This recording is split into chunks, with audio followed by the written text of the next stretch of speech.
of everything to know with numbers, etc. Someday, if you carefully go through these hymns, of course I have published the commentaries, my commentaries, unfortunately they are in our local language. So to get them translated into English, if I want to transmit them to you.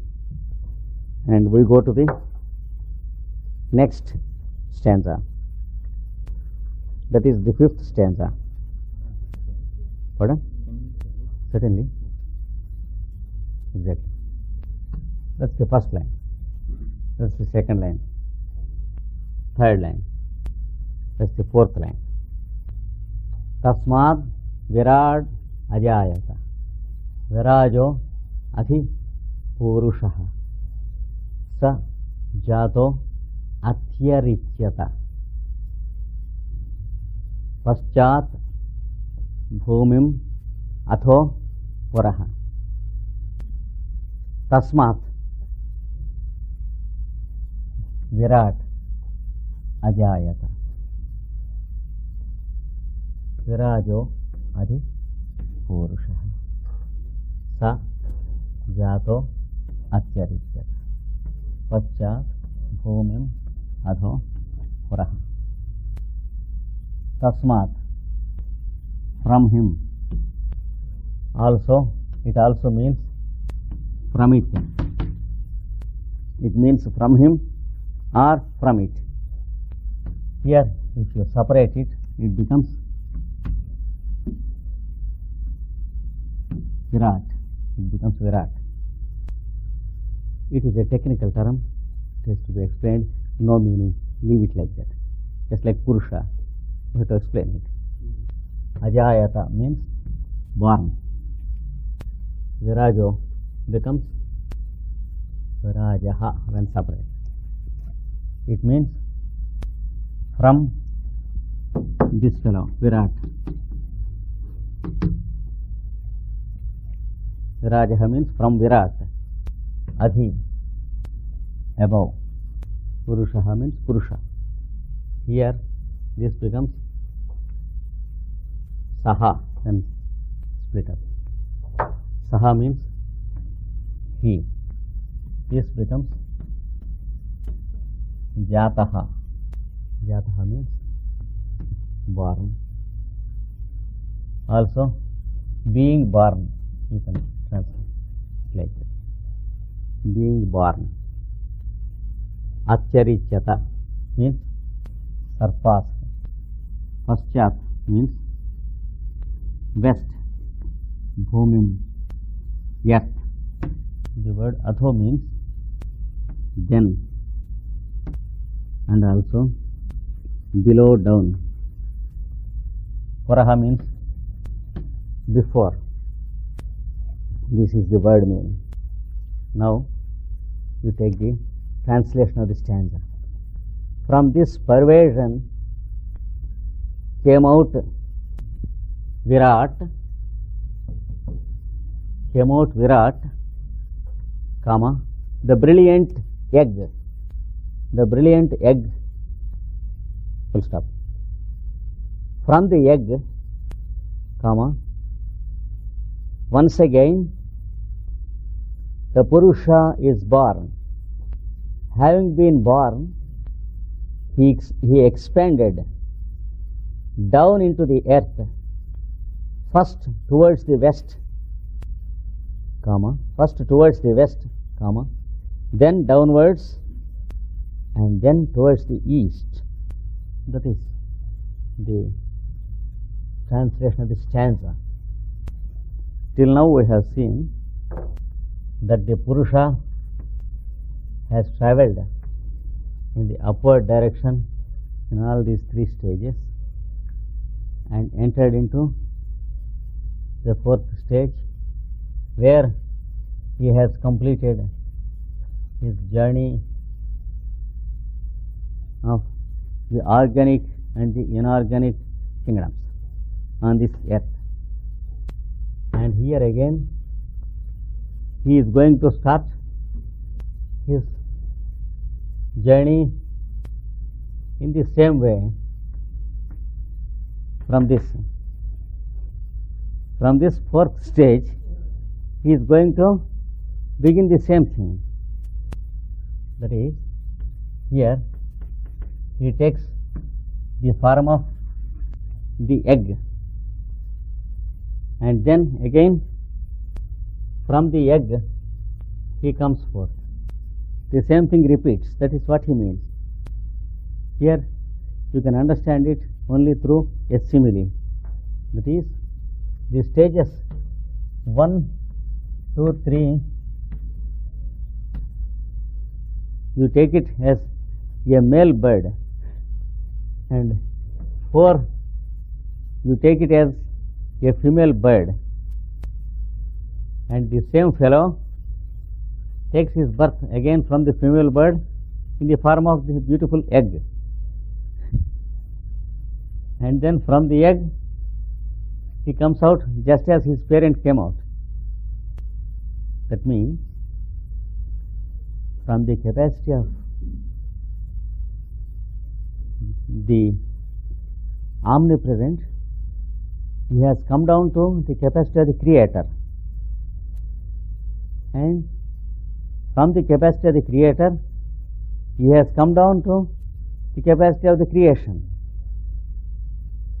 From the capacity of the creation he has come down as the created being. Now again he is going to assume the capacity of the parent and the child. That is the next stage. This is what we call the parent and the child. So the male bird becomes the first parent, the female bird becomes the second parent, and the same fellow comes out as the next generation. Same fellow comes down as the next generation. So the whole creation continues. Here the formula of the reproduction and procreation from creation is given. Hitherto it was creation. Now it is reproduction. The reference between creation and reproduction is given here. Creation was only producing, whereas reproduction is body making. Here the relationship between father and son is established, between God and the living being, and also the relationship between mother and son is established between power and the living being, that is nature and the living being. The pre-creator state is the father, and the process of creation is the mother, because it is the power aspect of it. And the created is child. So he says, there is the birth of the egg from the parent bird, and from the egg there is the birth of the bird once again. The difference between the egg of creation and the egg of a bird is, it is Virat, that is the brilliant egg. That means the egg of light.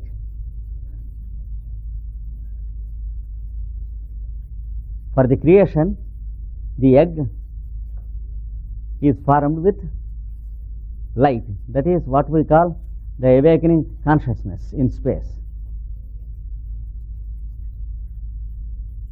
And then when he takes this stage, where should this stage take place? It requires the physical plane of existence, that is the physical planets. Unless there is the physical globe of a planet, It's not possible. Reproduction is only a process that is possible on the physical plane. The other things are possible on the other planes. For example, awakening need not be physical. It's never physical.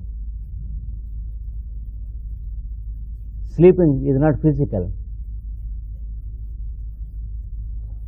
And mind is not physical. Understanding is not physical. All the other three stages, they are not physical, but the fourth step requires the physical plane, and a reproduction requires the physical plane. So we have our earth as the symbol of the physical plane. And the fellow loses his consciousness as he enters into the fourth stage, because he is lost in objectivity. The creator is no more a creator, but he is creation in the fourth stage. As he comes down as creation, he lives like any one of us. He never remembers himself as the creator. Do we remember that we are creator? So he lost himself in the creation. That is what is spiritually called sunset. So he says, the whole story starts in the west. That is accident. Where is west? Unless there is a created fellow on this earth, there is no east and west. When the earth is rotating on its own axis, there should be someone on this to feel the sunrise and sunset. Otherwise, there is neither sunrise nor sunset. So, first it started with the west. That means the all consciousness began to set into oblivion, that is objectivity. He lost himself. And then he entered deep down. That is, entered into the earth plane of existence. That is the 7 subplanes of the 7th or the lowest plane of existence. And then he began to approach the east. That means, after being born as a living being on the physical plane, he began his career of awakening again.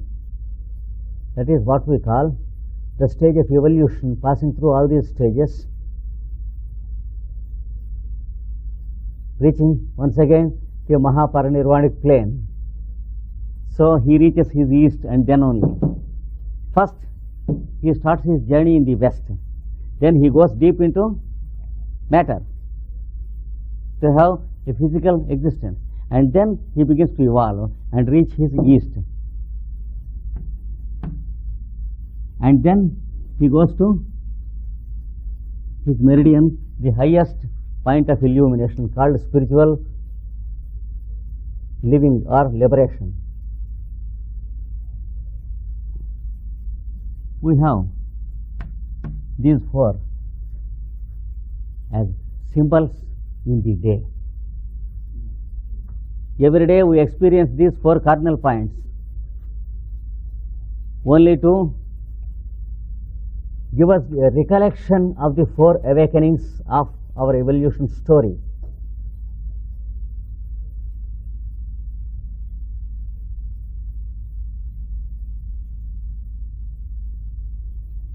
You see, every one of us has his or her own east, meridian, west, and nadir, that is midnight. Sunrise point, noon point, sunset point, and midnight point. This represents the stage of sleep or awakening of the Lord and the absence of the created fellow. It is called the empty chair in the north.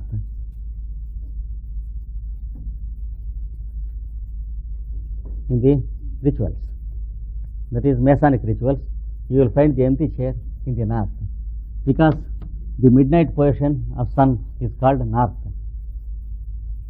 That is 12 in the night. And in the east you will find the sunrise position. In the meridian you will find the south, called the highest point of illumination or beauty. Every school, spiritual school, has its own symbolism and its own terminology, which is lost, and every fellow is searching and groping in darkness. And then there is the west. We have these 4 points in the day. When there is sunrise, we experience awakening in some degree or other. If we are aware of it, we experience it more. Or if we are dull, we experience it less, that's all. Similarly, we experience the noon point, the highest point of illumination in the day. Similarly, we experience the setting of the sun, which is symbolic of our going into sleep.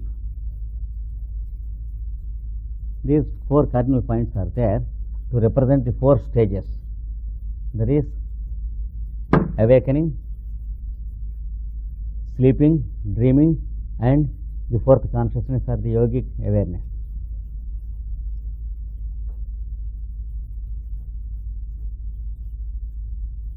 There are 4 stages to our consciousness. We live in 3 stages. We don't know what the 4th stage is.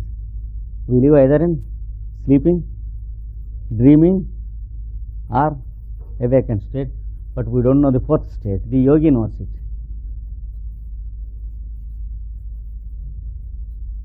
It is called the stage of awareness.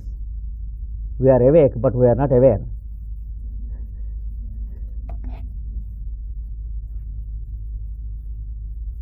One who is awake, above and beyond his senses and mind, he is aware. We are awake only in the senses and mind, therefore we are animals. We are also one among the many species of the beasts on the earth. When one travels a takeoff, one experiences a takeoff from the plane of mind and senses, then he experiences the 4th stage. So for this stanza is given that the fellow Purusha first entered into the west and then went deep down to the bottom of the matter, and then goes to the east. That is how the sun goes. When you stand on this earth and observe, the sun sets in the west, goes to your north, that is under your feet, crosses it, and then he comes to your east, and he goes to your north. In the same way, the creation took place. In the same way, the day is taking place. In the same way, the story of evolution is taking place. So here it is described that expanded into the earth, first towards the west. That means consciousness of the Creator setting into his sleep, or the awakening of creation. That is, when creation awakens, Creator sleeps in it. Poor fellow. Otherwise, we would have all been creators. But unfortunately, we are only reproducers. At best, we can reproduce children or books or thoughts. We can create only when we stand as creators, when the creator consciousness is aware in us. But we are aware of ourselves, therefore the fellow has to sleep in us. He has no expression in us, because we have every expression of ourselves to ourselves. So he sets into the west, that is, the Creator sets with all his brilliance into the creation, and then it goes deep into matter to take bodies, and then the fellows who are born, they begin their journey towards east, that is, towards evolution, to become better and better until they find themselves in their original. That's what is called liberation. That is God consciousness sought by man. This is what the stanza means. That is, the story of the whole creation is given as an epitome in this stanza. The Creator sets into creation, and then he goes deep into matter for physical existence, to have bodies, and then when he has bodies, he forgets himself, because we wake up in him and he is no more. We are there in bodies, and then we start our journey in the evolution to complete the mineral, plant, animal and human kingdoms, and again join the Deva kingdom to know our Creator. That is how the whole story goes. He has given it in a few sentences, and we will go to the next stanza. It's the first line. It's the second line. Yat Purushena Havisha Deva Yajnam Yajnam Atanvata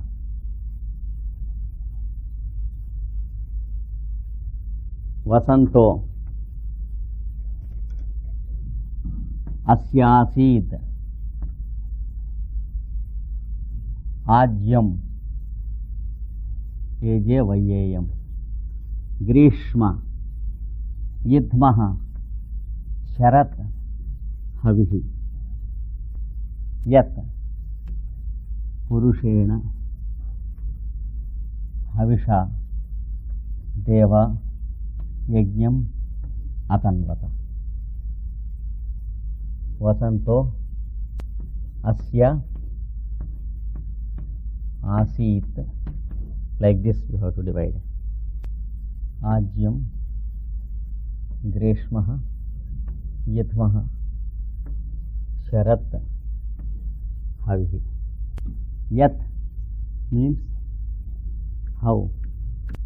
Purushena, by the Purusha. Also sometimes you can substitute with for by in English. Havisha, with burnt offering. That is something to make a holocaust. It is to burn for God, to place into fire, to offer, fire offering. Here you have to add Devaha, means plural. The Devas. Yajnam, sacrifice. Atanvata, expanded. Now this becomes Vasantaha and divided. It means the spring season. The spring season, Vasantaha means. Then the next word is Asya, means for him. Next, Asit means it was. Then Ajyam means, we call it in India ghee. That is, if you boil butter on fire in a container, then gathered again, we call it Ajyam or ghee. We use it for food in India. Instead of butter, we use ghee. So Ajyam. Grishma means the summer season. Yatmaha means firewood, that is wood for fuel, wood to make a fire. Sharat means the moon season that exists in the tropical countries. You know, as you go nearer and nearer the equator, there are 6 seasons, whereas we have only 4 seasons when we go to the pole. There is what is called the moon season that exists between September 21st and November 20th.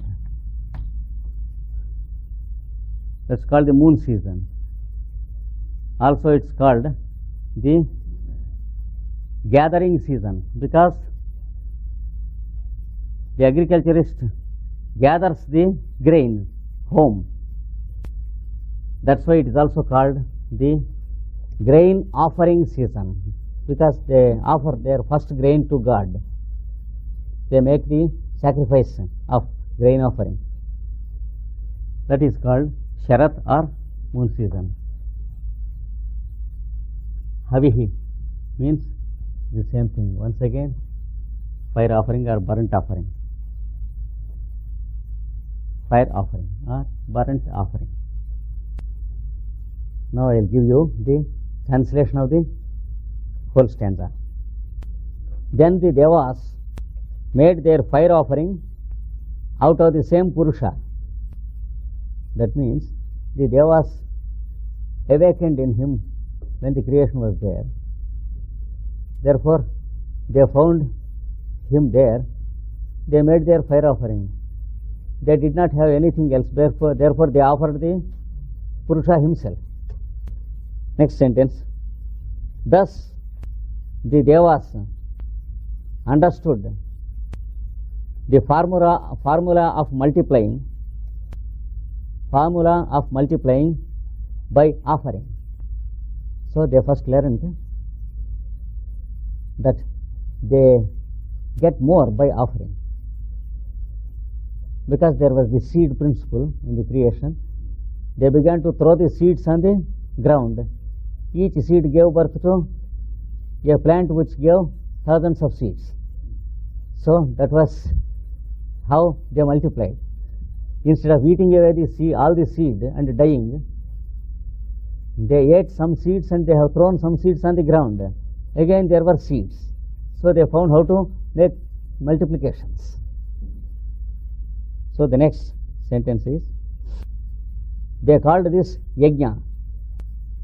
They called this yajna. Y-A-G-N-A. Yajna. I think he knows better than us. The author of the Vedas knows better meaning than we know, or than any damn fellow like Max Muller knows. Because he is the author, he must be knowing better. Let us follow his meaning. Next sentence. For him, the spring season became